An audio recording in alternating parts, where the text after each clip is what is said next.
이번 주제는 스킨 부스터에 대한 내용입니다.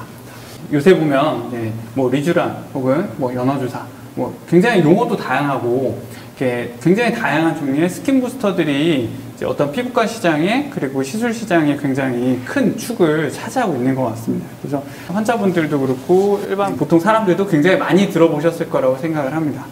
그래서 일단은 이렇게 대세가 된 스킨 부스터는 일단 뭐고 종류가 어떻게 될까요? 스킨 부스터는 그냥 저는 환자들한테 그냥 피부를 개선하기 위한 영양제다라고 설명을 합니다. 영양제 종류는 뭐 많죠. 스킨 부스터 첫 연거는 진짜 리쥬란, 우리가 잘 알던 리쥬란 처음 나왔을 때 이게 뭐야 싶었는데 연어의 정수에서 출출한 PDRN이라는 성분을 주사해서 피부를 개선시키는 것을 해서 대박이 난 제품이고, 그 외에도 이제 여러 가지 뭐 엄밀히 얘기하면 스킨 부스터는 아니지만 뭐 샤넬 주사에서부터 요즘은 뭐 주베루, 레니시나 이렇게 여러 PDLA 성분, 그다음에 뭐 엄밀히 얘기하면 그런 다른 뭐 PLA도 스킨 부스터로 쓸 수 있는 거죠. 스컬트라도 이제 갈아서 스킨 부스터로 쓰시는 원장님들이 있고, 필러도 스킨 부스터에 해당하는 필러들이 있으니까요. 뭐 우리가 이제 볼륨을 만들어주는 필러도 있지만 피부를 개선시켜주는 여러 가지 필러들, 이제 그런 것들을 다 통칭해서 피부를 개선시키기 위한 주사, 이런 것들을 스킨 부스터라고 정의하는 게 맞을 것 같아요. 이런 스킨 부스터들은 각각 효과가 어떻고 어떤 때 주로 시술하시나요? 저 같은 경우는 이제 위치에 따라서 나누는데요. 뭐 표층에 좀 고민이 많은 분들, 이제 뭐 어떤 뭐 색소 질환이라든지 뭐 모공이라든지 피부 겉 표면이 좀 탄력이 떨어지고 뭐 수분 부족형 지성이다 이런 분들은 뭐 리쥬란 같은 거, 아니면은 이제 주베룩 같은 거, 예전에 이제 뭐 나와 있는 애들 그런 PLA 제품들을 이제 표층에다 주사를 해드리고요. 좀 더 깊은 쪽에 약간 뭐 볼륨도 좀 채우고 싶고 처지는 것도 좀 방지하고 싶고 이런 분들한테는 이제 요새는 주베룩 볼륨이라고 이름이 바뀌었는데 그런 애들 깊게 좀 전체적으로 깔아드리면서 볼륨도 좀 드리고 피부도 전체를 개선해드리는 이런 쪽의 시술을 권해드리고 있습니다. 원장님은 뭐 제일 많이 쓰세요? 저는 리쥬란 HB랑 주베룩 볼륨, 볼라이트 이렇게 쓰는 것 같아요. 굉장히 다양한 스킨 부스터를 사용하시는데 이게 활용이 각각 적용증이 다르신지.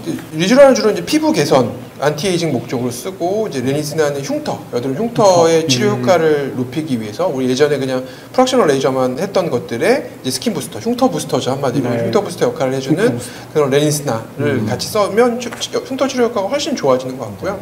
그다음에 뭐 레니시나도 아까 방금 전에 말씀하신 것처럼 볼륨 증가 목적으로 필러랑 같이 섞어서도 시술하고 있습니다. 약간 염증이 있을 때는 리쥬란이 좀 더 좋은 것 같고요. 그냥 수분감 개선할 때는 볼라이트 재질이 더 좋은 것 같아요. 근데 약간 샤넬 주사는 엄밀히 말하면 스킨 부스터가 아니라고 간단하게 얘기를 하셨는데, 또 뭐 들어보면 엑소좀 이런 것도 있고, 샤넬 주사, 뭐 무슨 주사, 무슨 밀라노 주사, 무슨 주사 굉장히 많은데, 이런 것들은 뭐 스킨 부스터가 아닌가요? 왜 아닌가요? 스킨 부스터라 하면 어찌됐거나 피부에 주사할 수 있는 합법적인 성분이어야 되는데, 우리 실제로 주사라고 이름을 붙여서 유통되는 대부분의 제품들 중에 이제 화장품으로 허가를 받은 것들이 있습니다.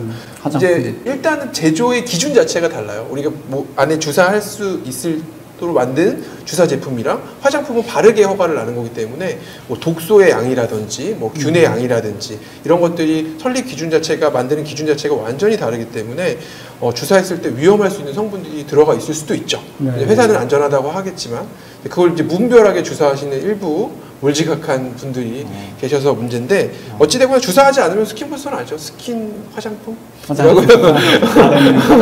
이렇게 말하는 게 맞지 않을까. 확실히 이게 부스터가 맞는지 이제 확인하고 맞는 게 되게 중요할 것 같아요.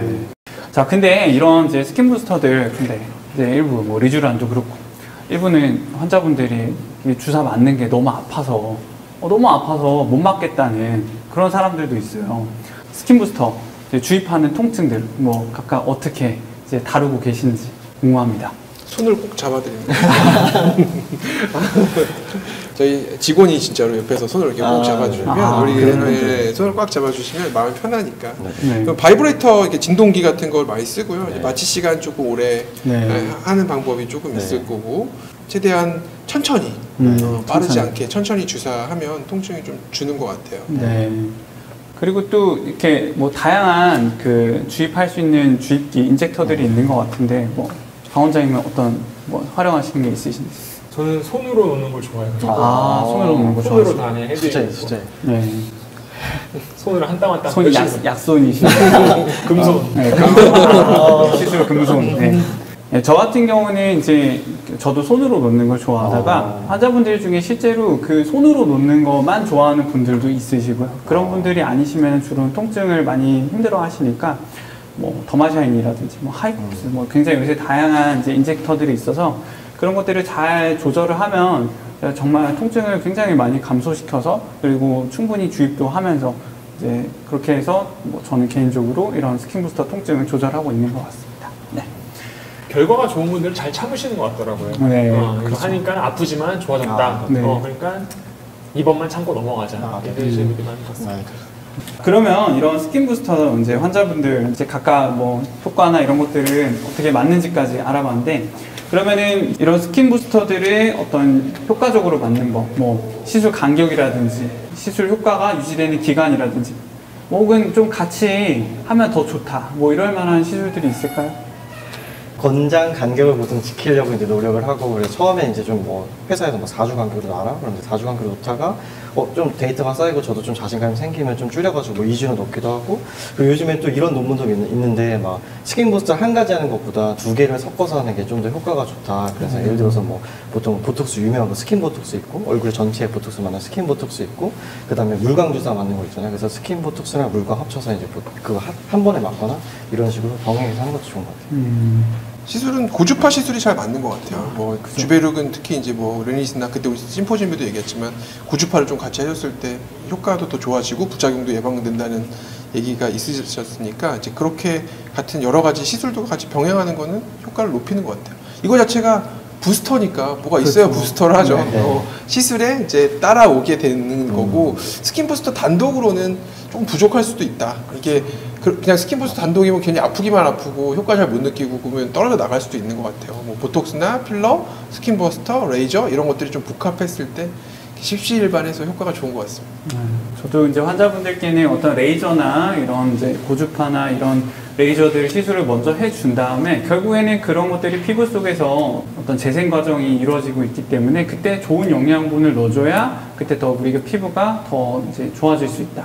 더 확실하게 개선이 될 수 있다. 이렇게 설명을 해서 보통은 이래 많이 같이 권유하는 편인 것 같습니다.